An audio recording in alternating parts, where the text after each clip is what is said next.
To go live then. Alright, hello everybody, welcome to Discussing Tabletop. It's July 1st. Hey, halfway through the year, quite literally, I guess, at this point in time. I actually don't know number-wise. It could be, like, a few days off, but, like, month-wise, halfway through. Joining me today is Worm. Gregorian calendar months. Yeah. We might get a special guest to talk about the Player's Handbook Playtest 6, which is going to be one of our big topics today. But we'll handle that if and when our special guest, if our special guest can't make it today, we'll hit a little bit of it, and I'll probably save some of it till, honestly, next week. Because I know Momo, who couldn't join us today, dove a lot deeper into it, and I was sick a lot of this week. I didn't have as much time as I wanted to do the same. So, you know, whatever. And I don't pay attention to D&D anymore, so I didn't know it was released. Yeah, like, I am in this position of, I'm interested as to what they do, but as to, like, you know, actually, like, going forward, it's hard to say sometimes. Anyway, I guess we'll just start with this one, which I will link to the tweet here. But, hey, we were talking about that one ring. It was found. Oh. Yeah. Yeah. The way that on the docket, I'm like, what? Are we talking about this again? What's going on? Yeah. So the reason we know it's found is the PSA. So the big professionals card grading group that, you know, everybody uses to grade cards, and that link is very long, but led to their pinned tweet is there at the top of it. But basically, that's what it is. Or maybe I'll simplify that to just their thing if I can. Does that work there? Yeah. There. That's a better link that I will then use next time. That's just there's just their smaller link. There you go. Anyway, it's linked there. They graded it, so they have not revealed who sent it into them to grade, but they have authenticated that it has been found. They graded it 9, meaning it's mint condition. That's like their highest grade you can get. So the person didn't touch it when they opened it. Yeah. So I know that's like I know that like if it touches human hands, it's automatically an 8 or lower. Yeah. So it was someone that was actually, like, you know, paying attention to things and stuff like that. Again, we don't know who's going to end up with it or anything like that, but it's been found. The insanity... the thing I can say is, I only hope things like the collector's edition and the actual set stuff, any kind of set products, go down in value to what is their appropriate value now. Like, yeah. That's the big thing I want, you know, because the artificial inflation because of this was just awful. Yeah, everyone was like, so were they just reselling the packs unopened? Or were they selling, or the individual cards just are out of... The cards themselves actually didn't have any extra value. What was going on is all the big products that would have the unopened packs and stuff were going up. Like, if you wanted to buy a box of the Collector's Booster, rather than being around, like, I guess, the 200 that those Collector's Boosters normally go for, which is still very expensive, but whatever, they were going for, like, 480, which is over twice the price. So people were scalping. Got it. Oh, yeah. I mean, like, it was just everywhere. What the price was just inflating. I think it was a combination of scalping, and honestly, any store that was selling that kind of stuff could get away with it. The raised price. That's true too. Like, that's true. They can just be like, "Hey, people want this. They're gonna buy it. We're gonna just charge double." You know. Mm-hmm. But now that that's over, you could probably get it anywhere. So. Although, weren't there still, like, some other ones? There were, but I don't think any of them held any kind of the same value. Like, no one talks about the other serialized. There was another...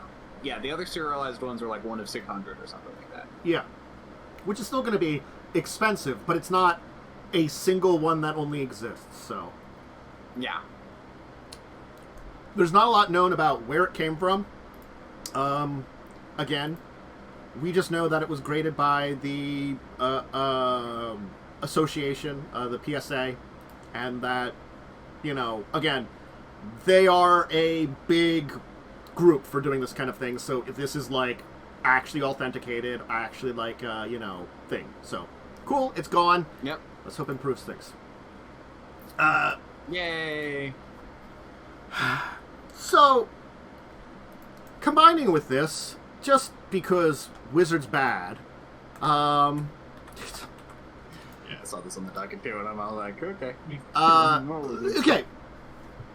Most secret layers, I'm like, whatever. They have a mixed bag of value and stuff like that. It comes down to a combination of, a lot of times, is it a valuable reprint? Is it a card you like? Is it an arts card you like? Things like that make whether it's value or not. And you can look at the value of the individual cards, you can break it down. Most of them kind of fall under a range of fine. But, in particular, if you're going to look at here, the More Adventures of Middle-earth is the one you want to look at and know why Secret Layer's bad. Yeah, this is when I quickly googled, this is the one that everyone complained about. I don't know. Well, the thing is, it is art from the Hobbit and the old Hobbit animated series movie. But the thing is, rather than, because they had done this before, they had done the D&D cartoon. In the D&D cartoon, they had an artist that they commissioned to make new art in the same style of cells as the original.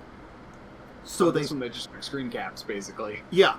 And then it's 2 Yep. commons, 2 uncommons, all of which have no value. Like, if you wanted to go purchase the cards in this bundle, instead of spending $30, you could spend like 50 cents and buy all of them. That's so funny. Yeah. With screen-capped art. It's just... there's no words to describe how bad that is, but it's sort of like this exposition on Secret Layers as the best, or the worst of it, I should say, you know? Again, never been a product for me, but when something hasn't been reprinted ever, or very rarely, and it shows up here, and it helps with the secondary market if I wanted to buy one of those cards, I'm okay with that. You know? This doesn't do anything. This is, I mean, it seems like they're literally just trying to, this is definitely for those people who want to collect them all kind of things. It is very collect them all. But it does feel kind of just like, makes me want to sigh deeply. I just don't, it seems like it was just a quick thing thrown together to make an extra buck. I'm not entirely sure where they're going with this, or like why. It's like, okay. Yeah. You made it kind of feels like something that like some intern put together and like, sure, we'll send it out, why not? Yeah, because that's the thing, is like the old D&D cartoon ones, or any of these other ones, they commission artists, they do special art, you know, things like that, and then they sell these for a premium product, you know, at certain prices, and it works most of the time. As long as the card selection isn't complete shit, which this one is probably the worst I think anybody's ever seen when it comes to card selection. Normally, even if it's bad card selection, it's usually like, oh, it's like, if you buy the cards individual, it's $20 or $30. And in that case, then it becomes, do I really like this art style? Because then, you know, monetary value doesn't matter. But if you were just looking for, I need a copy of that card, to buy it on its own at that point in time, you know, or a copy of these cards. But when it's like, oh, I'm getting like, you know, I would have to spend like $50 of cards, and I'm spending $50 for these cards, and I'm spending $30. Great, you know, and I'm getting cool art treatment. Neat. And Secret Layers are just this weird mixed bag of.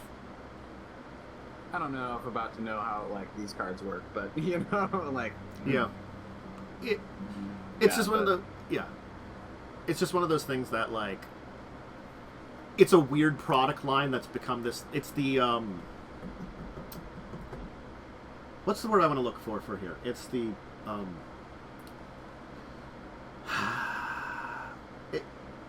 premium product line that doesn't.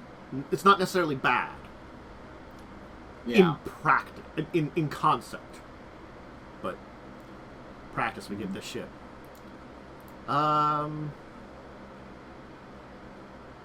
Let's yeah, just it seems move on. like you're just paying more for cool art, but then in this case they didn't even bother with cool art. Yeah, exactly. You know, and again, you know, I think it's perfectly fine if someone wants to do cool art. You know. Yeah. Oh, Worm, if weird. If Cell does ping the Discord, I won't be able to see it. Let me know. Okay. Yeah. Just because I might not be able to see that. Yeah. Well, you're in streamer mode, so it won't ping you. Yeah. That's what I mean. Paizo has released some things and let us know about it. One of the big things is if you ever wanted to know more about Dwarves, I'll just have the entire release for June's. Their High Helm book is out for the Dwarven Kingdom that still exists in Galarian. And that's cool, you know. I've been enjoying that they've been doing these deep dives into major regions and nations and having like actual like books where they kind of develop these things pretty well. I think that's a good thing because it makes their world setting better, I guess. Is that what the Lord I would look for? More in depth? I don't know. In depth is a good way of putting it. Expansive. Yeah. Kind of the same idea. I think that's one of those things that I've found I've been happier with when it comes to world settings that I don't mind, that I like using. I've preferred Paizo's Galarian world more than, you know, Wizards Faerun, honestly, because I feel like Galarian gets stuff that describes it and improves upon it, and then, like, Faerun gets back to Waterdeep and the Swords Coast again. Yeah, it's got... I kind of find it interesting, like, when we were in that game, how little there was on anything beyond the Sword Coast. There really isn't. It's like, okay, it's kind of like, hey, you got a giant world, but, you know, let's just keep going back to Europe. It's literally what it is. That's not even Europe. It's Europe. It's like going back to, like, France. It's going like, okay, let's visit Paris or London. So there's only, like, 2 cities in Europe, too.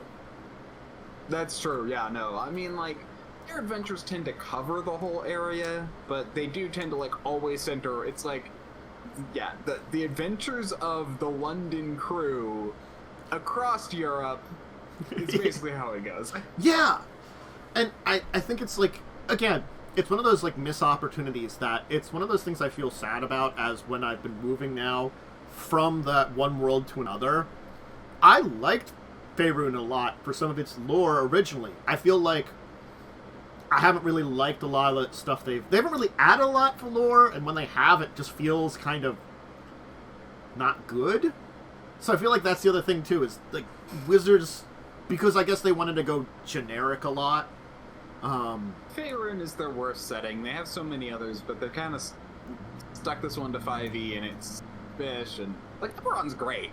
Eberron's cool. But Eberron's owned technically by someone else. It's just kind of... Oh, is it? Uh-huh.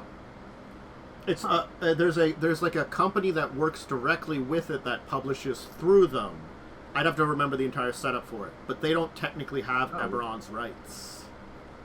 So like, okay, I've heard Black Sun, is that the one? Is pretty good too. Dark Sun. Dark Sun, that one, yeah. Dark Sun's problematic. That's why they won't really touch that one very much with actual releases, because unlike another more mature system which would address a lot of the problems that has it, because Dark Sun is a like weird desert post-apocalyptic fantasy world, so there are things like issues of genocide and, you know, it's a very horrible places and, you know, cannibalism. Yeah, that explains why people like it, but why Wizards won't touch it. Got it. Yeah, it's a more mature. It is a difficult setting to run, but it's a more mature setting to run if you want to go for a mature setting. Yeah, like they shot themselves in the foot with both well, we haven't seen the Planescape yet, but we're going to assume, because the Planescape is formatted exactly the same as Spelljammer, that they're going to do Jack Dilly with it and treat it like shit. They sort of did... They did Ravenloft okay, I think, but they didn't really, like... Other than, like... Yeah, a friend I have who really loved the original release of Ravenloft gave his opinion on it one time, and he's basically like, they did really good, but it is kind of sad that they kind of just, like, focused on such a small area.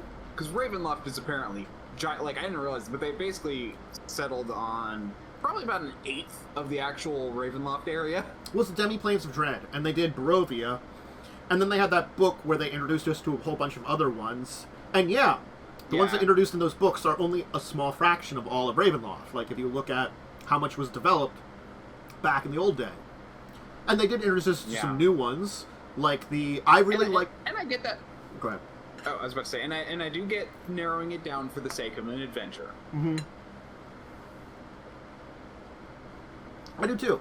Well, I always said, like, when they introduced the Demi-Plane of Dread that was connected to Eberron, which was like a ghost train, that the entire Demi-Plane was just on this, like, nigh infinite train you'd be on, I thought that was a really cool idea.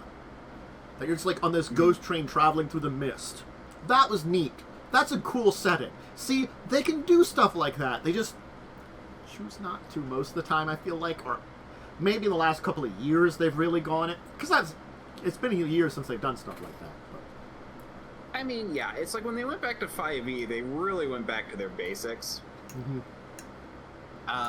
Which, you know, is fair after the flop of 4e. But now they're shooting themselves in the foot again with all this 5e 2.0 shenanigans, in the OGL or whatever. They shot themselves in the foot with the community, and now, like, it's really hard to regain any sort of semblance back with the community, and even their new version, they're just...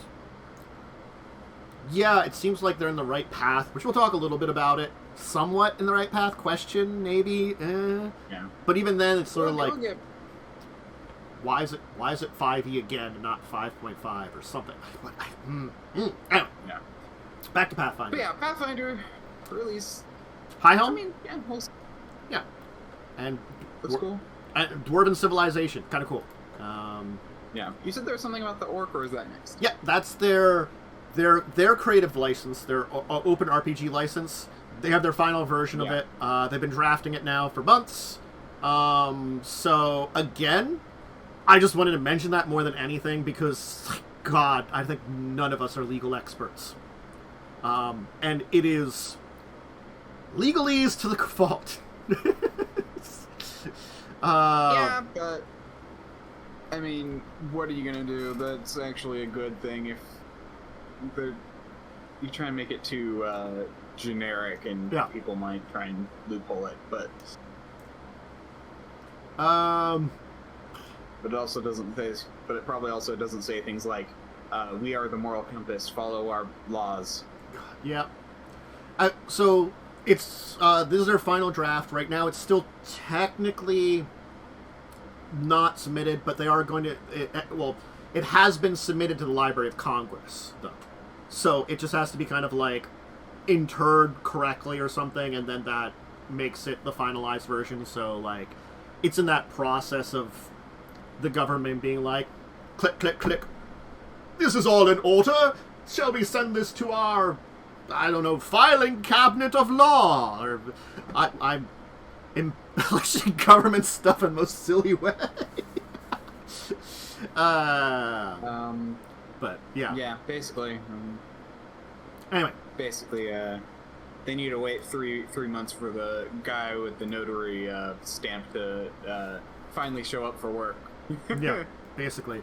He's been on vacation for like 2 months. Well, they say they expect it ready in 6 months. So that means, like, I guess that's how long the government takes to, like, review and finalize shit like this, which... They're yeah, I mean, it's a thing.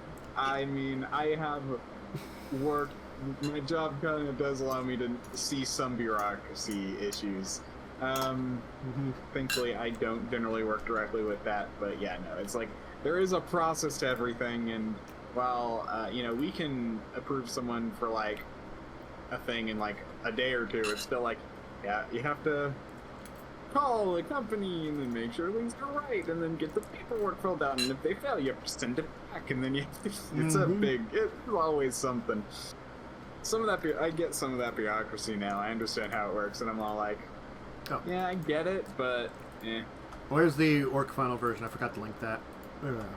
Yeah, in case someone wants to see it and understands legalese, there you go.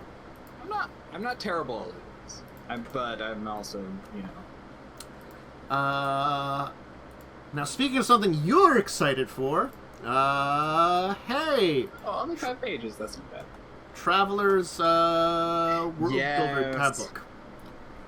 World Builder's Handbook. So I brought this up because I have been waiting for this one for a little while, and I was super excited when it finally released.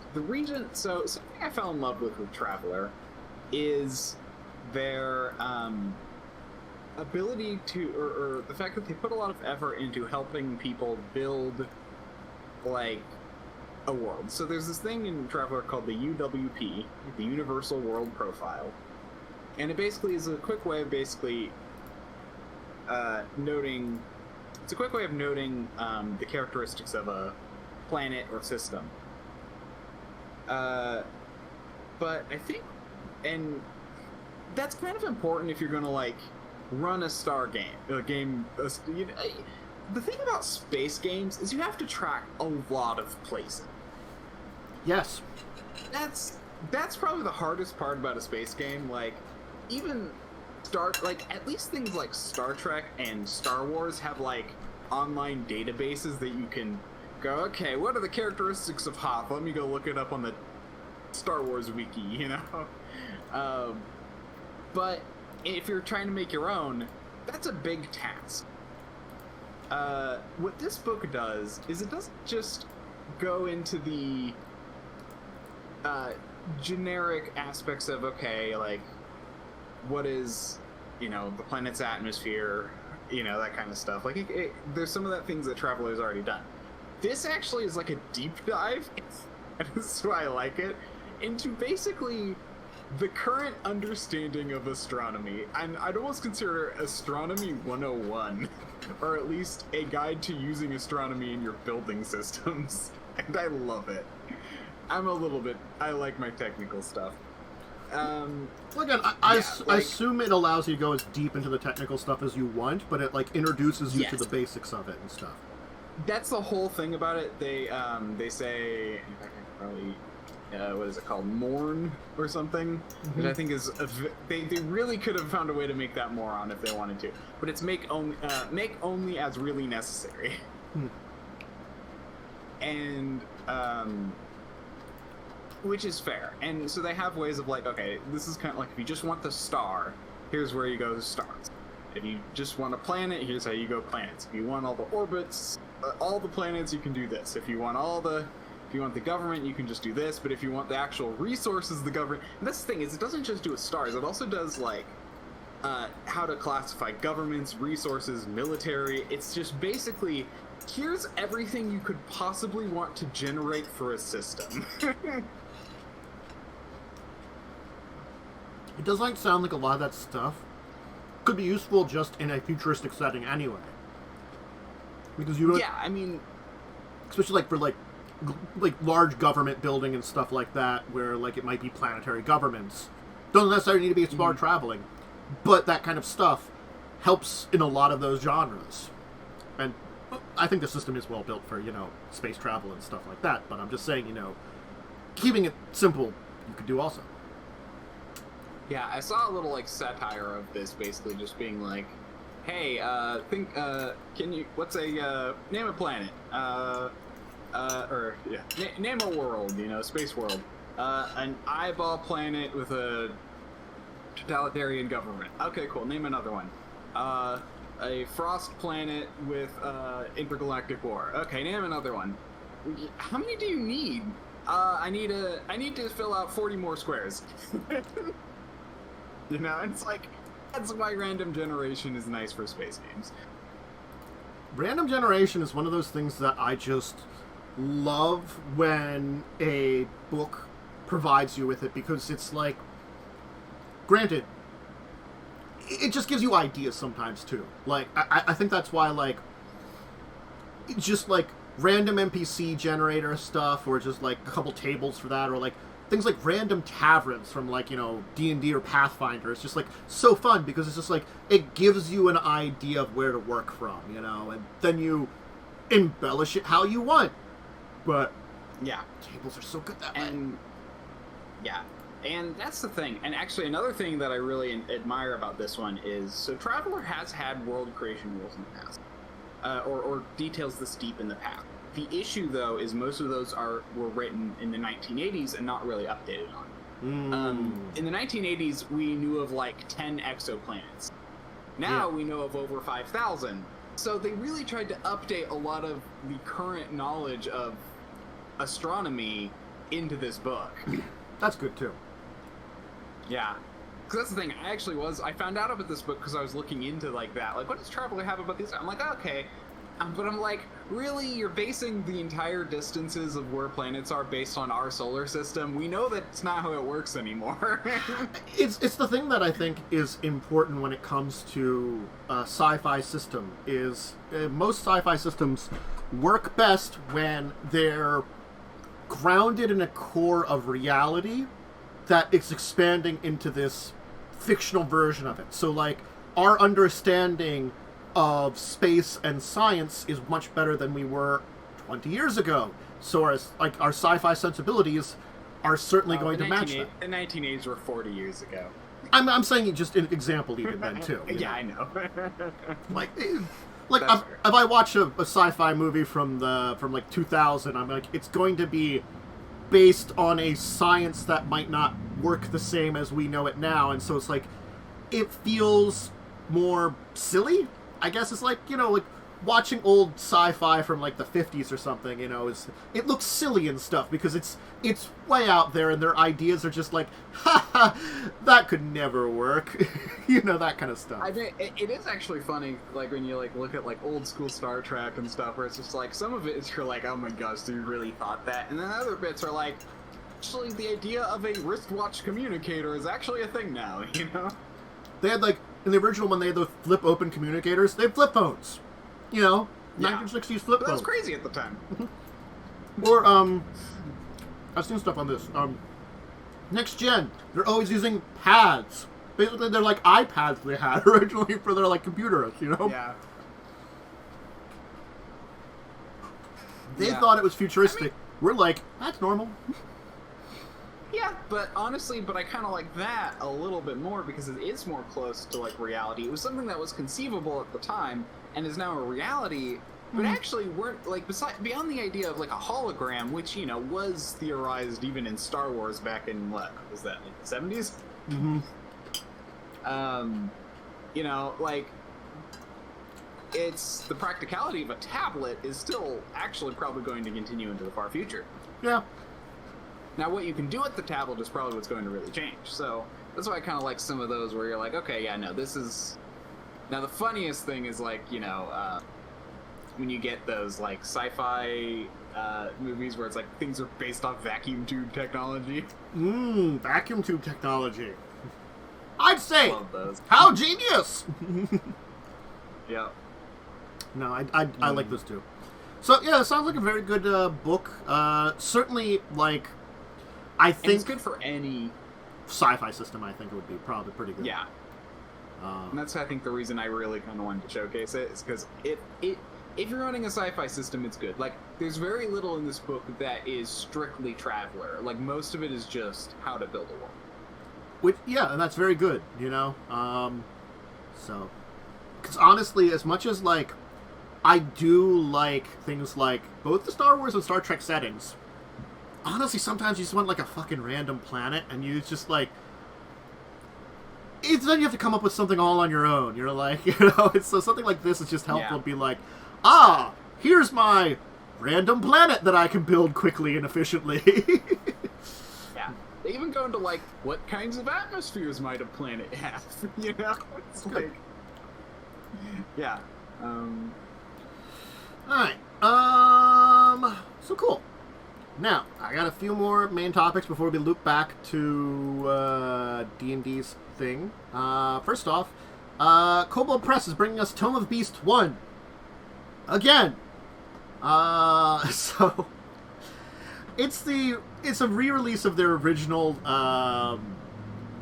Tome of Beasts, and it sounds like their version of it now is set more to fit the core fantasy role-playing or Tales of Valiant, which is their version of a D20 system based upon 5e. So it's going to be compatible with 5e, but their new version of a game that they've been putting out, they're redoing it. They're fixing up some of their issues, apparently, some moving things around, stuff like that. They're treating it as a different edition than their original Tome of Beasts. I think this is not necessarily a bad thing. This is one of those things that Kobold Press has done well over the years. I think one of my major complaints about 5e was always freaking lack of monsters and choices for monsters, because they never publish anything other than one monster manual, and then it's just like, we'll throw a few in here in our adventures that you can totally use. And we had to rely on people like Kobold Press to give us monsters. So for them to... Didn't they do like a dragon book and like a demon book? Sort of, no. They don't provide a lot in those books, usually. They're just, like, showcasing some stuff, and it's, like, maybe a third of some creatures at most, and then, like, some lore and some magic items, and here's some class options. They also did the Tome of Foes. I feel like they've been better this time than they've previously been. Oh, no. Like, even, like, the Tome of Foes, if you look at it, is actually, like, a lot of, like... It's a bunch of backstory stuff and very little... actual stat blocks. That's the thing, is that they don't provide a lot of. Like, here's some stuff that you've information, which I will tell you, I do think the portion that you're talking about, this is a lot more information on these creatures, has been good, but even in even in the original Monster Manual, that's one of those things I lauded 5th edition for, is I liked the way that they presented information on the various creatures they had. I just wanted another book like that almost, or, and they never gave it to us a lot of. Yeah, I mean, it would have been nice just, here's another monster. They did always package it with something else. Yeah. Yeah, I see what you mean by that, yeah. So it always had to serve another purpose. They couldn't just release, here's more beasts. Yeah, and it was also a thing of, like, I might have to buy every one of those books if I want a good selection of monsters, too. Yeah. And yeah, I do agree, if they voted every single page to monsters, you'd have pretty much double the monsters in the book. So if you're looking for just monsters, you get about half the monsters you want, Yeah, so, like, I know Kobold Press was doing, like, their Tome of Beasts series. I've looked at them before. I couldn't tell you, like, just in places where, I remember at, like, PAX Unplugged, browsing books and, like, taking a look at the Tome of Beasts and stuff like that before, But I never got any of them. Again, because I didn't do a lot of 5e, or honestly have a lot of need for a lot of monsters in 5e. Cough, cough, Children of Wrath, they're never fighting anything in that game. Cough, cough. I've talked about that. But, third-party groups like Kobold Press putting out the Tome of Beasts, great. Them doing it where, like, hey, we put this out years ago, we're doing a new version of it, it's under our new stuff we've been working on, we're putting a lot of changes, we're updating it, we're making it better. And you can compare, like, they show on their site there, they compare their original and, like, this Rift Swine. Yeah. And, here's something that I really like that they mention on a monster that is something that was in the original Monster Manual. Proficiency bonus! On the update... Yeah. Sometimes, especially if you're making your own monster or playing around with a monster, you want to know their proficiency bonus. Not gonna lie. I see what you mean by that. Yeah, because it's kind of hard. You like to examine the monsters. They do give you ways when creating your own in the DMG, how to define their proficiency bonus. But in the monsters, they just lump it all in together, which makes it really hard to, if you want to like readjust something, to figure out what's being adjusted. Especially because sometimes there are miscellaneous like bonuses that you don't like. I was trying to do this back in the day when I was doing Madness of the Land, and I was trying to adapt my custom Pathfinder monsters to 5e. I investigated this, and I came across monsters that would have, you almost could calculate the proficiency, but then they'd have like, oh, this attack is like 1 higher. Why? Yeah. Yeah, no, and I totally get that, and you're just like, okay, wait, what? I've done that too. I did 5e for a little bit, and I actually looked into that kind of stuff too. And yeah, you are totally correct in the sense that it's like, it's not always clear. Sometimes is, usually for the lower level monsters, like the one between like CR 0 to 1. It's usually pretty easy to figure out the proficiency bonus. But once you get past like 5, there's like weird bonuses that just make no sense. I mean, side note, I've always talked about, how like, unfortunately, the 20s challenge rating doesn't actually work, that you almost need a 40 challenge rating, because there's such a difference between two different CR5s that one could be like low CR5, another could be high CR5, and you can notice it between comparing their stats sometimes. Yeah. It's 5e. Like, yeah, I mean, 5e bases the challenge rating. They actually state this in their book, or in the DMG, basically on how much damage it can do in the first 3 rounds. And it has to fit within a certain range, which isn't always what you want to base your game on. No. Like, there might be a scenario, if you want to do like a scenario of survive, a monster that has magic is going to be like way harder to use in that scenario than one that doesn't. If it's got innate abilities, counting down to cast, so there's like lots of things. It's like basically, and that's the other thing too. If it has options, it becomes a problem because, like I said, it's their maximum damage in the first 3 rounds. Meaning, if it like has sub abilities, it's not expecting to use them in its CR calculation. And then you have environmental factors which change things too. It's a mess. I think it's always a calculation for monster difficulty for a mess, but I'm just hoping that, I think one of the things is, it feels like maybe they're trying to take a look at what they did earlier, and honestly, this is a good update anyway. We've learned how these things should be CR'd a little bit more. Let's improve them. Yeah. So. Yeah, and it's like they made a decision, and I get it, but it doesn't work for every scenario. Yeah. So, Total Beasts, it'll be a new, updated version. Honestly speaking, again, if you had the original, cool. This one's much better for, if you're getting into the game now. Probably could still use the original. It's just that it's heavily updated and, probably going to be a lot better for if you want to get into Tales of Valiant. You might want to, or their core fantasy role-playing rules. Yeah, and if you look at it, it's like, there really isn't much in terms of like the, it's like,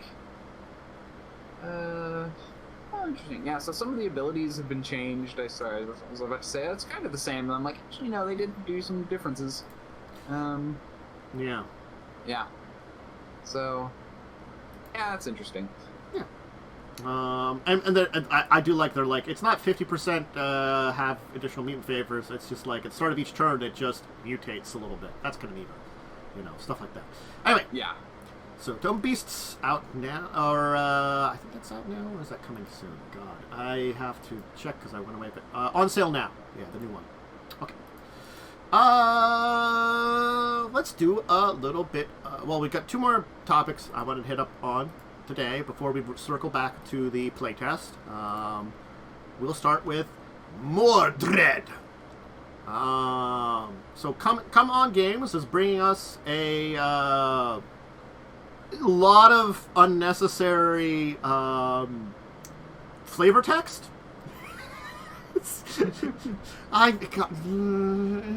Anyway, interesting art style. They're coming up with basically like a Arthurian legend kind of thing. And it's Britain and the Fey Realm are merging, King Arthur's vanished, and various factors, both mortal and fey, now fight for power, and you are controlling one of these asymmetrical factions. So there's Mordred, Morgana, and Merlin are the three great leaders, and your faction is striving for favor from them in order to basically control the now mystical realm of Britannia / Fey-ania, or whatever they call it. Maybe Mordred. Yeah. I don't know. Basically, old school Arthurian legends with a twist. Basically, without Arthur. Yeah. And actually, what I find interesting is Mordred is generally considered Mordred and the girl. I forget what was the name. Morgana. Yeah. Morgana. They're usually considered more enemies, aren't they? Well, I think that's the kind of thing. Is it's sort of like it's probably they were always competing with Arthur, and sort of like it sounds like weird shit went down. Like the Fey Realm merged with Britain, and so Arthur's vanished, and now like Merlin has the faction as probably that was mainly like would have been the Round Table that would have been more supportive of him. But it's sort of like as everybody's fractured, because maybe Merlin's off doing stuff to like figure stuff out. Like it's like everybody's fighting for themselves, and these are the three great like forces that exist in this world. And so you as a faction have to kind of like vie for favor, and et cetera, but yeah. So it's so basically it's the kind of RPG where you think it's about a faction game, but then suddenly happens and it turns into a world game. It's one of those RPG. Wow. It's like one of, I know it's not an RPG. It's not an RPG, is it? This looks to be a tabletop. It's tabletop right now. They could actually make an RPG out of it, which honestly sometimes Come On does. Yeah, I thought it was a board game. Yeah. Yeah, it's a. It's like a faction control game. We don't know a lot about it now, but the setting does seem very interesting, and that's kind of why I wanted to bring it up. Yeah, no, it is an interesting idea. Like, it's kind of like, oh, things are normal in Arthurian legend, and then Arthur disappears and something goes wrong. Yep. It's like King Arthur meets the Avatar. That's interesting. Yeah. And then suddenly the Avatar vanished. But anyway. And then that's going to be a Kickstarter at some point soon. And before we circle back, the last one I want to talk about was indeed a Kickstarter, actually, which is Eldfall Chronicles Northern Wind, which is a combination tactics game / RPG / dungeon crawl / miniatures game. Yes. Got some good art. Yeah, art, interesting miniatures. It's an interesting concept that's basically merging a lot of things together. So, yes, I'm curious how well everything merges together. It's very well pledged, honestly. So, I mean, that's the basic thing. Yeah, no risk pledge right now. Mm-hmm. How much longer? 11 days. So if you watch this in the first week of its release on Twitch's YouTube, or Tentis's YouTube. Twitch's YouTube. Tentis's YouTube. People also go back and watch on Twitch occasionally too, but yeah. It's 119 for the base game, it looks like, the core game, and then more for extras and stuff like that, which they, of course, have set up too. Yeah. It's really cool. Got a lot of miniatures. So it does seem to be like, what's that game D&D release? That board game D&D, or was this the Coast release? Yeah. It had like where you built the dungeon as you went along. Yeah, it's probably something. It seems similar to that. The one that they've had a couple of them. The one I have is like is it? Because Curse of Strahd's the role playing, right? Am I right? Am I remembering correctly? It's like Curse of Strahd is the role playing. It's Castle Ravenloft. That's what it's called. That's what it is. Yeah, I remember. Yeah, you're right. There's also Wrath of a Chardalon and another one too.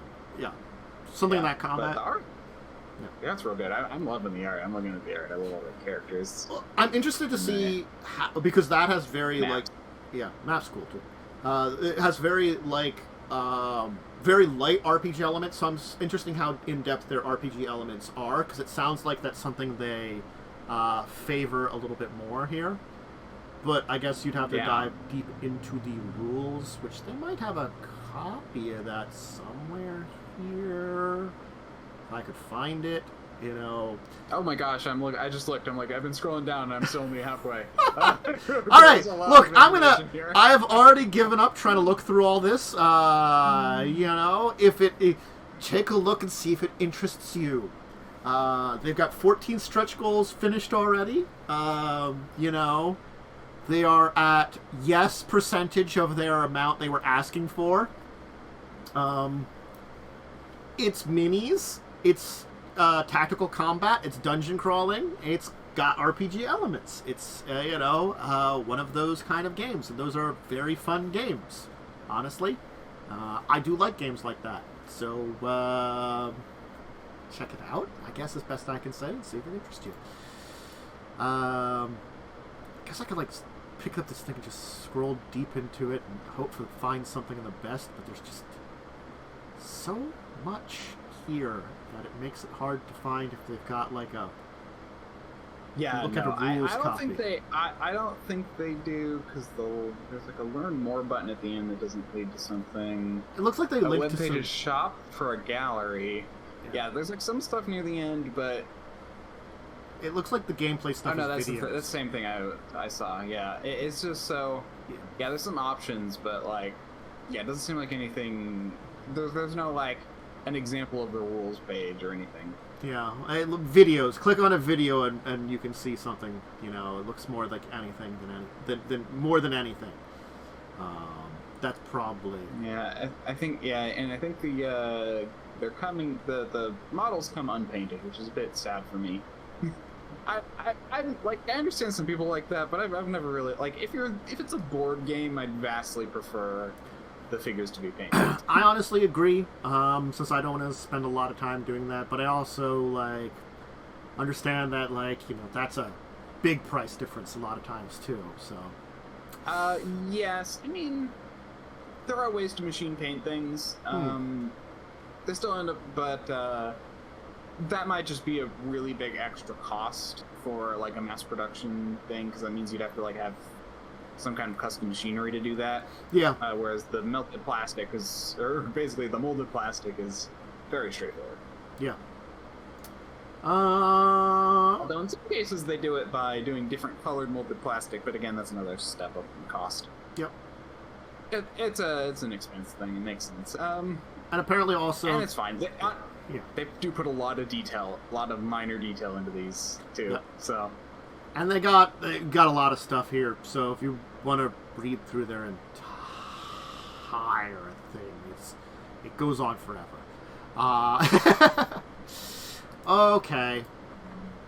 Well, since it seems like I do not know if... did Sal say something in general? Oh, he just literally, you didn't ping me earlier, so I didn't check it. I can't now since I'm making dinner. Oh, okay, so... I thought I pinged earlier. You did ping him. You did ping him. Like, there's literally a @cell. What? Maybe with time, he wanted me to ping him also when I responded with the time, but I was hoping he'd check the time. Look, you know... Yeah, okay. I'll accept that. Maybe we'll talk about more of this next week. We'll do this as part 1. So I will go over what I know about the new monk. This will be part 1 of the Playtest 6, because this is 77 pages. 77. Okay. It's mostly, and it's basically just the characters and spells, so it doesn't really go over any extra rules, which are probably going to be close to the same as D&D. Or 5e. It probably is a lot of same as 5e. I think that they provide some of the feats, because feats are more important in their new revised there are 5e. Feats as well. But this was... Are there actually... Let's see. They mention it in the what's inside at the first page, so I assume that's probably like last thing is feats. Okay, I see some of these rules. Yeah, so they did do weapons. Sorry, it's like so much of it's... Oh, and there's feats. There's a few... They did like a few feats, so not like a ton. I did hear there are a few rules updates, just a few small ones. But that's, again, I haven't dived into depth of this. I just watched a 10-minute video from someone talking about what's going on with the monks, so that's why I can go over it. There are hours of video to go over from this. I managed to fit that in earlier today, because being healthy, I had to get some catch up on some things, as I was, even yesterday where I was feeling better, I still rested most of the day and didn't do a lot, I basically either was lied in bed or did some light things that I needed to catch up on a few things, and I had to do more catch up on, chores and stuff that I missed for days being out. But anyway, Monk, let's They did fix one of the worst parts of the rogue, and I can get into that. Okay. But going down to Monk, which I have to scroll through so much about here. Monk, alright, hey. So, let's just talk about a couple of things. Key points are just renamed discipline points. There is still a general issue of, especially at lower levels, you don't have enough discipline points. What do I mean by that? Well, if you're unfamiliar with how they've been updating things, they're taking a step back from short rests. You're going to be taking those a lot less. You might only take one a day instead of one after every battle. So it's going to be a lot less of time. That's when monks get their abilities back. So while they're taking steps away from using short rests and stuff a lot, especially because in previous things they showed stuff like that with their updated warlock, monk didn't get that update.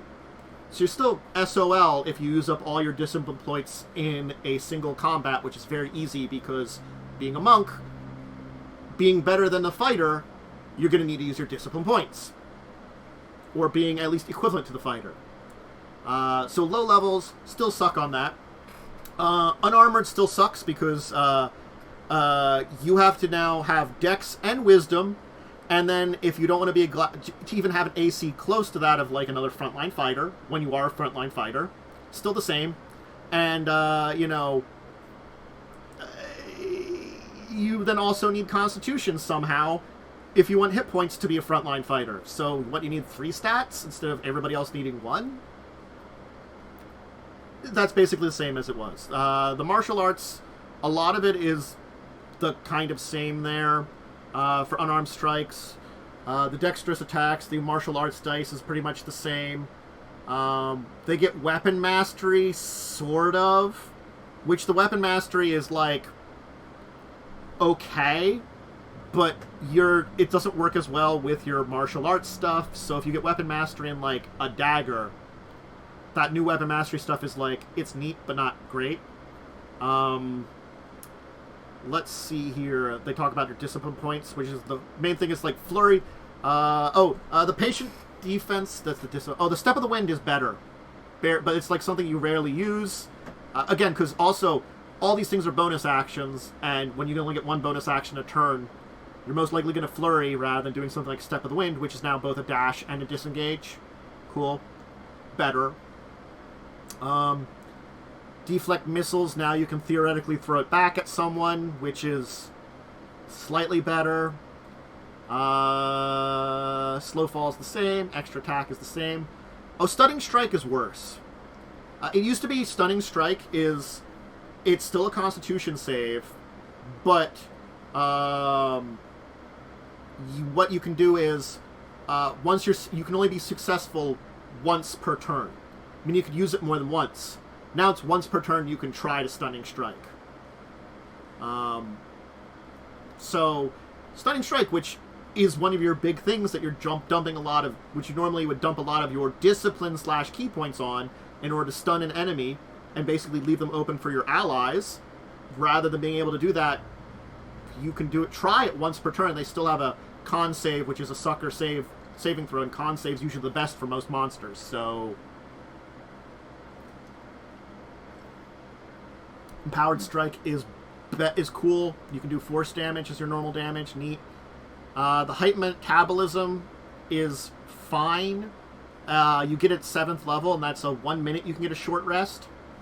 So and you can get an extra 1 minute short rest in between a short or long rest. And again, in between long rests. Yeah, and again, they're walking away from short rests, so this is a great way for a monk to get it back at around 7th level. But you're kind of shit out of luck from levels 1 to 5 in a way, a little bit. Yeah, like 2 to start is kind of not a lot because you're gonna blow through those in one combat, especially since. Flurry of blows is the way you keep up in damage with something like a fighter, or like try to make it that it's worthy of all the other investments you've done, and you get rid of those. It's just like, well, shit. Welcome, new citizen of the Empire. Flurry of blows automatic in 5e originally. No, it was. Well, yes, it was originally. Before 5e, it was you could just do it, and you just took penalties to your attacks. When they made it, Sorry. Yeah, in 5e it is a discipline, right? Yeah. You just had what? What do you start with 5e? I think you start with you start with the 2 key points. It's exactly the same. I think. Okay, but you can get them back at short rests, which is okay. I see. Which again. So it's the same, but yeah. But they are now discouraging short rest as much, so your chances of getting it back are less. And yes, okay, now it's by the time I get to 7th level, where it's starting to get where I'm not as worried about using up all my discipline points, then I can get them back. Then refresh them again. Yeah, it's kind of like you get almost a. So let's say you get 1 short rest a day. This gives you 2 a day. So basically, it almost gives you 1.5 times more per day, but it's already so late, Yeah. Again, when 11th level is usually the cap for most 5e games, and you're getting at 7th level. They really should move that to level 3. Yes, I think that was the 13th level has deflect energy, which is kind of cool, but it's beyond the levels that you normally get stuff where I can deflect any range attack. Cool. But I think someone compared that at 13th level, where you're getting this, a wizard's casting I can create a clone of myself and fight and shit like that. You're getting into high level spells. I think that's 7th level spells, which don't match I can deflect energy. The Disciplined Survivor is neat, but the thing is, it's you can spend a discipline point to re-roll a saving throw. You have to have them. The Perfect Discipline, which was originally the 19th level, is now 15th. You get 4 extra discipline points. Great. And then I think it's oh yeah, and the Superior Discipline where you can spend 3. That's fine. The higher level things is fine. I think the Defy Death is the last thing, which is your 20th capstone. I think the thing is, it's you don't want to drop to 0. It's only helpful if you drop to 0. So your 20th level ability is, I have to be dying, which you don't want to do, kind of thing. 20th level, there's also some insta-kill abilities. Yeah.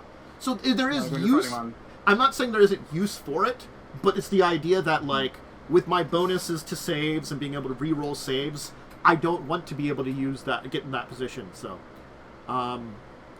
the subclasses, the Shadow one is kind of neat.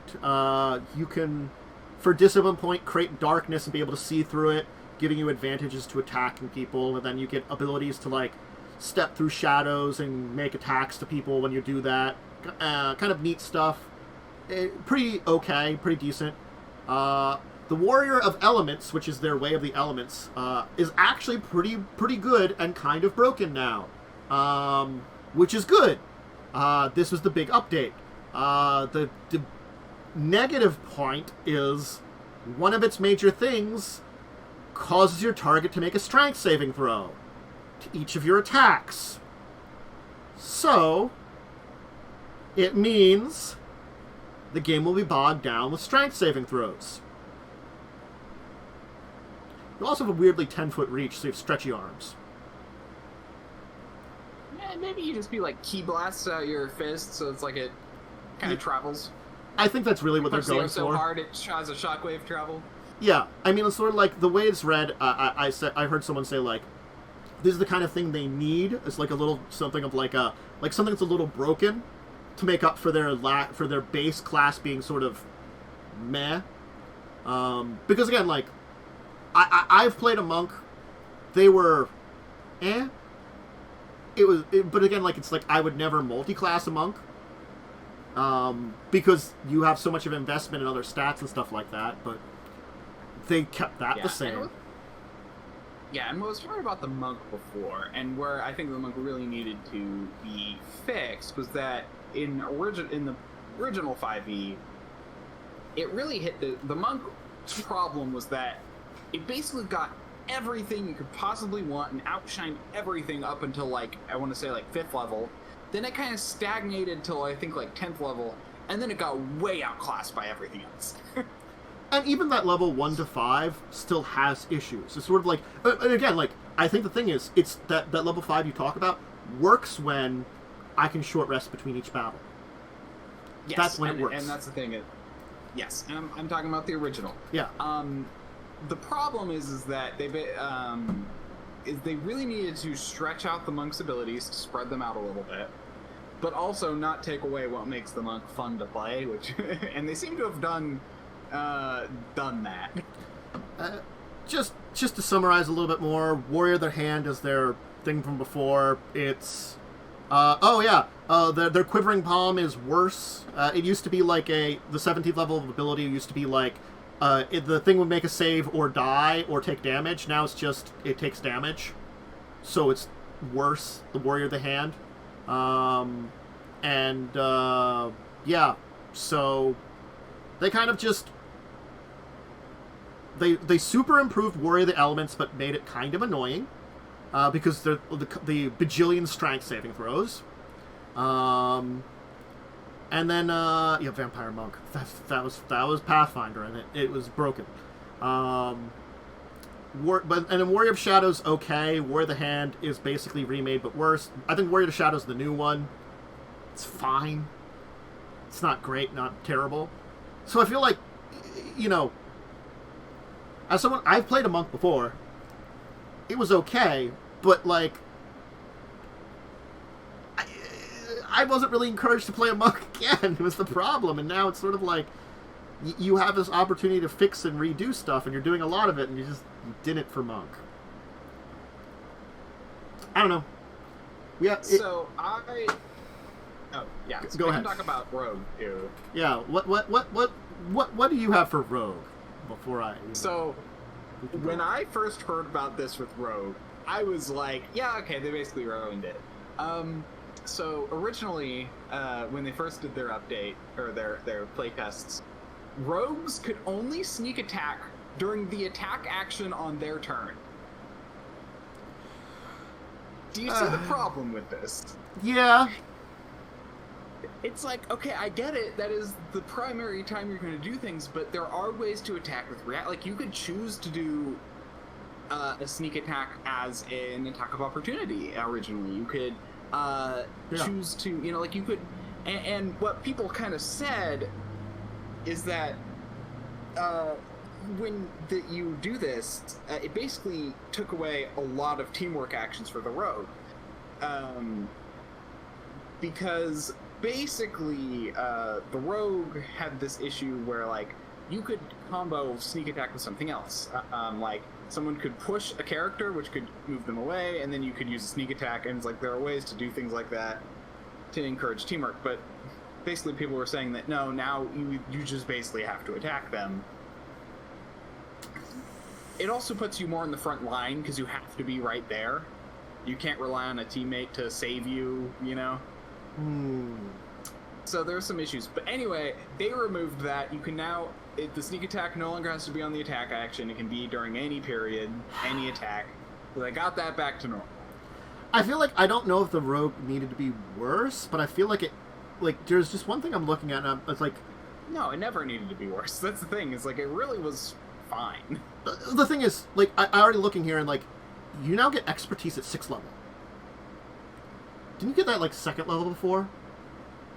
No, it says expertise is returned to 6th level, so I think it was a 6th level before. It might have been. Evasion has returned to 7th level.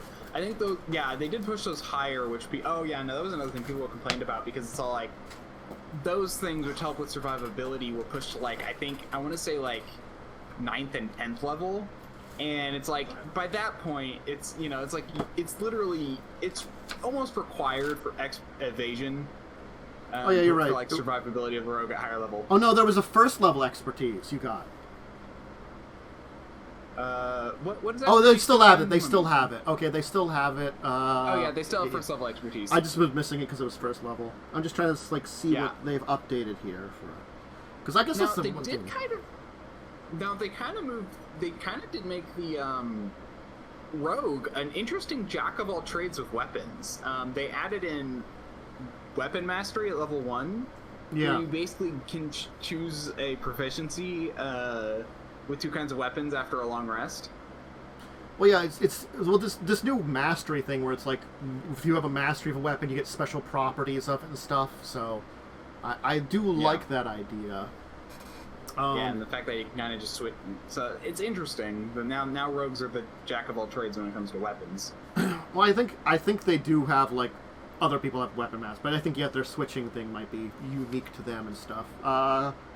Cunning Strike, Uncanny. They now have Cunning Strike, which is, I mean, that's neat stuff. I guess that's just added in.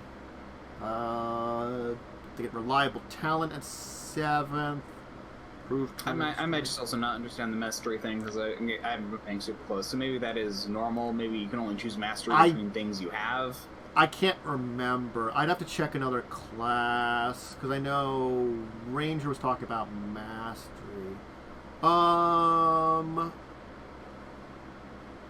Okay, yeah. It looks like it's normal to switch it out at there, but I guess it's with the weapons that they are proficient with. Okay. I misunderstood that then. At least it says each weapon has a master. Yeah. So you can only have 2 at a time. Yeah, because even Monk gets that ability, which is sort of neat. The mastery idea. Okay, I see. So basically, you can only get 2 weapons, which is fair, I guess. I don't know why that's a restriction.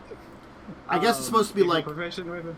I guess the idea is supposed to be like, I have my melee weapon and my ranged weapon mastered for this time, and like, if I have to switch it out because I got a new weapon or something with a long rest, maybe that's kind of the idea.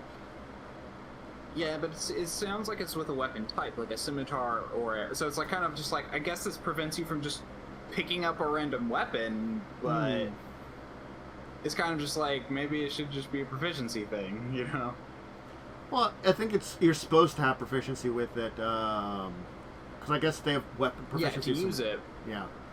But I just don't know why that just doesn't let you have it. Again, I guess it's the idea of like, well, I had this nice dagger that I've been using a lot, but now I found this magical scimitar. I can't just use it right away because that would be terrible. I have to get its mastery ability, I have to rest a long time. I agree with you. I don't know why, but that seems to be the idea. Oh, scimitar, I know how to use this, but to remember how to use it right, we need to sleep on it. Otherwise, a lot of it, other than some of the new stuff, it seems pretty the same for Rogue. So I guess Rogue is fine. Other than I do like that the idea of the mastery where like weapons have abilities.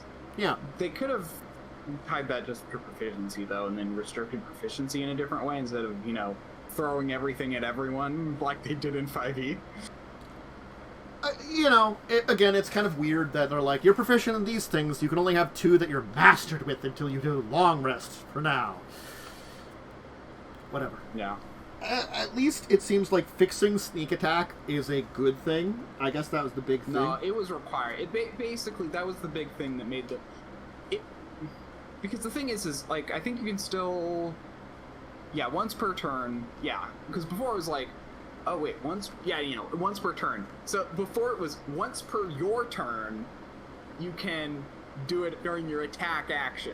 So you couldn't do it on other people's turn, you couldn't do delayed action, you couldn't, that kind of stuff. Yeah. It specified your turn, which basically made it so the rogue kind of had to, not necessarily frontline, because you could do ranged sneak attack, but it's like, it kind of lost some of the cooperation, is what someone is basically explaining, where it's all like, because you can't, delay, and then, because I think if you delay, or if you do like a hold action, it counts as a reaction when you attack, something like that.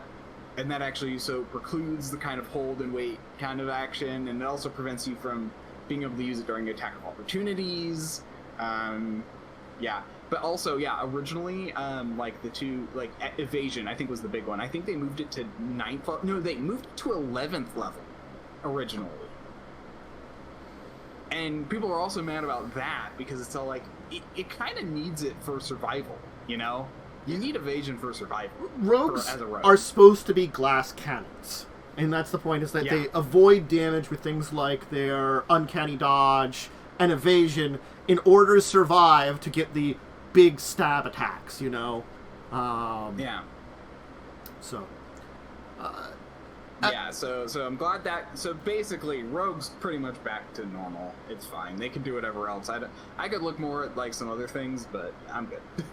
Those are the two big things I remember being terrible. Yeah, so it sounds like they've at least improved that back up there, which is great. Yeah, because it basically, it's like, oh, okay, let's limit where you can do damage, and then let's reduce your survivability. It's like the two things that are like, Rogue. It's all like, I can dodge and I can stab, and you took away my ability to stab, and you reduced my ability to dodge, Yep. Also, Cunning Strike is kind of neat. At 5th level, you can, like, do something with it when you sneak attack. Yeah. Disarm, poison, trip. That seems to be the big, like, added thing for Rogue that they put in there. I feel like everybody theoretically gets a little bit of something, That's the way I should say it. They theoretically gets a little bit of something. Because, again, like, Monk got a few things, it's just their big issues weren't solved. It's sort of like, we've added a few neat things in there, and I'm like, cool. Deflecting energy, cool. Dealing force damage, cool. Okay, I get 1 free short rest, cool. What about all my other problems? You didn't address those whatsoever. Welp. So there's more to go over here, but I think the unfortunate thing is that we've managed to go over a short bit of this. We're gonna need more people here to dive into it. Yeah, like, you already knew about Monk, I already knew about the problems with Rogue, so it's nice we were able to both address a piece. But I'd have to look at the old one and look at the new one. Or, well, actually no, because I just have to look at the changelog, because they did state what changed. Yeah. I know Bard and Druid are very different. Druid's similar to old Wild Shape. Bard, they did stuff to. I'm not sure about Cleric, Paladin, Ranger at all. I don't know about the revised spell list or feats and rules and stuff like that. I'm interested. Yeah, honestly, there's a lot to go over. We can definitely go over it more next time. I don't think that'll be a problem.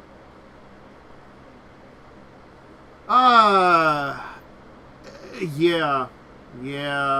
So we'll have to talk more about this, definitely. No, these are these. What? Oh no, these are. Oh no, these are the combat rules. They put them at the end. Okay, that's why I couldn't find them. Oh, the combat rules? Yeah, I did hear that the combat rules got updated a little bit for some, like the rules and some of the stuff for combat got a little bit of update. So I'm not sure what's in the like little basic rules stuff that they put together. So I don't know if it's been updated worse or better or just the same. Anyway, I guess that we'll leave that here. We'll just have to revisit the Playtest 6 next time. Yeah. Let's see here. I don't think much happened in this week in gaming for me. Or did you do anything? I did nothing. No, you were sick all week, and I was. I'm not in any games right now, so. Yeah, one day I'll start new games and get more people into them. One day. I want to start. I want to start trying to I want to start doing some just like combat tests, because I really want to figure out Traveler's combat system more, because it's so complex. Like, so there's the core rulebook, which I basically gave you guys, but there's 2 whole other rule books about that. One other rule book that is called the, which adds a whole bunch of different rules, and there's another one which has like a giant section on advanced combat, like suppressing fire and area attack and ways to like handle grenade. It's crazy. And I'd love to like experiment with that with people at some point. So just to like really kind of like do some scenarios. Because I'd like to master that if I'm going to run a game. Because I do want to stream a Traveler game at some point. I really do like that system. Your mentioning that comes to mind the exact same reason, like, Legacies of Kain, I had, like, in the entire series, like, 4 or 5 combats. Because it's another one of those systems that, like, the combat is just much more complex than the basic systems, So it takes a little bit to, like, get into, and I, unfortunately, just didn't dive into it as much. That would have been nice. To get some... Again, Vampire's not a very combat-driven, but certainly... No, Werewolf, you're gonna have to do that for Werewolf. I still want to revisit my my series there, stuff like that. Get back into those kind of things, but on the list. Anyway, so it was a quiet week. If you missed it on Tuesday, I did talk about something. I haven't uploaded it to YouTube yet. I went over 3.0. I refamiliarized myself with 3rd edition D&D. It had been a while. Again, it's one of those things. Is refamiliarizing it. It shouldn't have surprised me. But it was so, there's so much that is so close to, like, honestly, Pathfinder, the original, Ed stuff from 5e and stuff like there. It's the core of modern RPGs exists in 3.0. I think it's something I didn't reflect upon at the time as much, but like a lot of what we know as the kind of modern version of RPGs actually comes about because of the mass changes that happened in 3.0 and that led this kind of revolution in differences and stuff, especially D20 systems. So, just neat little thing. I talked about it. You can check it out. It'll be up on YouTube probably tomorrow then, when I will make a thumbnail finally. That's the last thing I have to do. Thumbnails. I both love and hate making them. Honestly, we could go into a deeper discussion topic, but I'm still recovering a little bit, so maybe we can just call it there at hour 20, especially because, like, we had some pretty good topics to talk about there. We'll save a deeper discussion for next week, I'm even more better, and when we can get into this crap more. We discuss a small one that I had an idea of that I actually kind of already mentioned. Oh, what was that? The idea of practicing combat. This is something I've actually been thinking about. Oh, yeah. We can talk about that a little bit. Because there is kind of this thing where I feel like people always say, oh, this system's combat is so clunky. This combat system is so... And I think that's true in every case. And part of me wonders, is it just because we don't familiarize ourselves with it enough? Because it's too clunky, and then you don't familiarize yourself with it because you don't want to do it, and then you work around it, and then when it comes up, you can't do it. So I'm just like, maybe it's just people don't... Maybe sometimes just players and GMs need to take, like, a few sessions before they start a game and familiarize themselves with the flow of combat. Honestly, I think that's actually just a really good concept for just practicing. It's sort of like combat is the core of a lot of systems where you have to do it, but there could be other systems that it might be good, just as good to practice something. And I think that's actually a real good idea that we don't talk about as much. It was like maybe a month or two ago when Momo was talking about they did like a test session for the Avatar The Last Airbender game. And I think that kind of even comes down to it, where you just like either make pre-made characters or something like that. And a test combat is like the core of that sometimes. But it could just be, let's test out a game a little bit, see what we know about the rules, learn the rules a little bit better. The story's not going to matter as much. The things that's going on, the characters are going to matter as much. We're throwing you with these characters you're still maybe playing a little bit against the combat, the special systems you're going to be dealing with. We're trying all this stuff out. We're not meant to be serious. We're meant to, like, figure this stuff out for whatever campaign we're going to run. Yeah. Because, like, my thought is, if you think about it, most players, when they get into a combat situation, want to achieve something. Yeah. Whether it's just kill everyone, kill everyone, or get the thing, or get away. And so they're usually trying to do something unique or special. Yeah. Which hurts the flow of normal combat. But if you're familiar with the normal flow of combat, then it should be easier to do those exceptions without interrupting that flow. And that's more my thought about, like, practice might be good. And that's why I'm like, if I ever do run a stream game, just to keep things smooth, I might require an actual, like 1 or 2 sessions off stream where I play, where I run a few combat scenarios just to kind of get players familiar with the system's combat. It's not a terrible idea. Like, grabbing your players and just being like, here, we're just going to do some test combats and stuff like that. Or again, complex systems oftentimes can be bogged down. Like, I gotta say, like, as much as there can be, like, again, issues and stuff that you can always do with a lot of games, like, if I would say something like 5e's combat, it's relatively simple, roll a d20, add a number, see what happens, compare it to another number. If you're successful, roll a die and do some damage, or take the average and do some damage, again, relatively simple. But then, like, certainly, like, there are systems and things that are in other games where I'm like, I'm guessing what the hell is going on right here, Complex systems are unfortunately difficult to run. And, Yeah. when they... Sure, maybe if they only come up once, you're not really going to need a lot of practice, but with something, like, important, Yeah.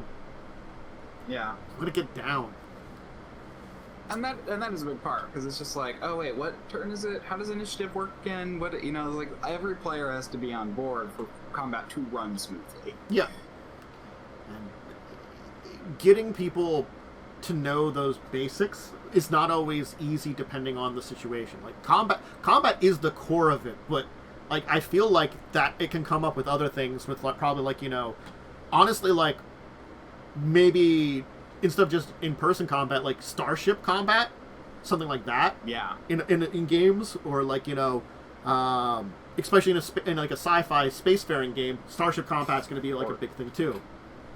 Or even a marine boat kind of combat. I mean, same kind of ship combat. Different kind of ship combat. Yeah, I mean, those, unfortunately, the more boat versions have always kind of been bad. Yeah, I mean, so has the starship space version. Yeah. Ship combat is just, it's hard to do well. Well, no, what's hard to do is make, it's not like ship combat that's hard. If each player had their own ship, it'd probably be just fine. The problem is with ship combat, and the reason it's so hard is to make everyone's role unique enough to where they feel like they contributed. Yeah. But also still only having a single entity. That's what makes it so difficult. Yeah, you're very true with that.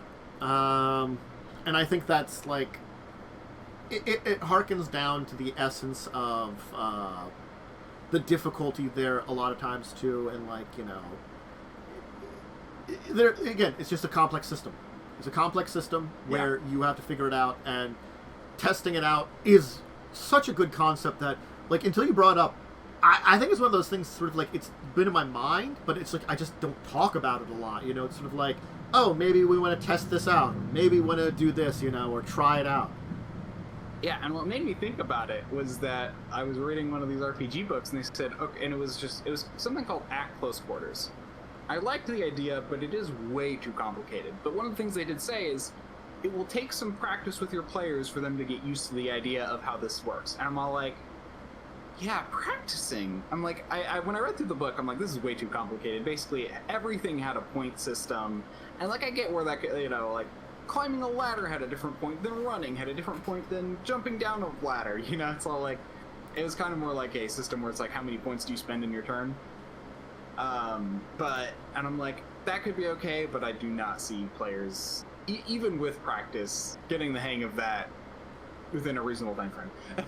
But I thought about it for other combat systems in which it is more simple and streamlined, and I'm like, it makes sense to, like, go through and work through with your players how things work, because it's just all like, wait, what am I? Okay, wait. I have a. What actions do I have again? Okay, I can do this. How many movement meters do you move in this turn? You know, there are some things that, like, when you get into combat, you realize you just haven't done it before, so you forget. Yeah. You haven't done it. You don't do it enough, and then you just forget it. I think that's the other thing too. Is like, you know, and that's why maybe practice is good, because it's like, if it is something that, like, okay, one and done, yeah. But for those, like, hey, we have combat occasionally, maybe every couple of sessions, you're not going to be super familiar with it, but you're still going to want to know about it too, you know, and want to have that familiarity and be ready for it and this complexity, you know, and yeah, maybe practicing a couple times will at least get it in your mind before we start running into it randomly. Yeah. So this is something I wanted to bring up. This is a small topic, and it worked out that we needed to know. Yeah, practice is a good idea. Practice makes perfect, or at least closer to it. Anyway. Practice makes not incompetent. Very true. All right. I think we'll get going. That sounds like a good spot. Do you have anything to shout out? I wasn't able to stream today, but I'll be streaming tomorrow. Cool. I went to help, as I mentioned to you before, this morning I spent helping my grandma set up her new internet, and there were issues, so I still didn't finish, and I'm going to have to figure that out before I do it again later. Probably not tomorrow, though, probably Tuesday, because we're going down there for, I think, 4th of July. But anyway, you can catch me tomorrow on twitch.tv/DiamondWyrm. I'm also at DiamondWyrm on Twitter. I do tweet when I do or don't go live. But yeah, I'll be around tomorrow morning. Yeah, cool. Did I do it correctly? I did! I correctly did it again. I'm getting good at the shout out for you. Yay. My schedule right now. Look, the only thing I know about is on Monday. I think what I'll do is, because I was going to do Fallout 4 on yesterday, I'll just do that on Monday, and then we'll figure out the schedule for the rest of the week after that. So I'll play that by ear at this point in time, and that'll make it easy so I don't have to, like, figure something else out and all that stuff. And yeah, expect the 3.0 to be uploaded tomorrow, this to come up on Monday, so YouTube should be back to a relatively normal schedule then, and I'll hopefully be back to a normal schedule then by Monday. So thank you, Worm, for joining me. I remember, check out YouTube side, follow Twitch, subscribe YouTube, like, comment, all that stuff, hang around, etc., all great ways to support things. I hope everybody has a great rest of your Saturday and weekend, and I hope to see you all next week then too, and you know, we'll see who we get next week for guests and stuff, all that. And anyway, farewell, goodbye, have a good day, bye, hello, I can't think of anything else to say. Bye.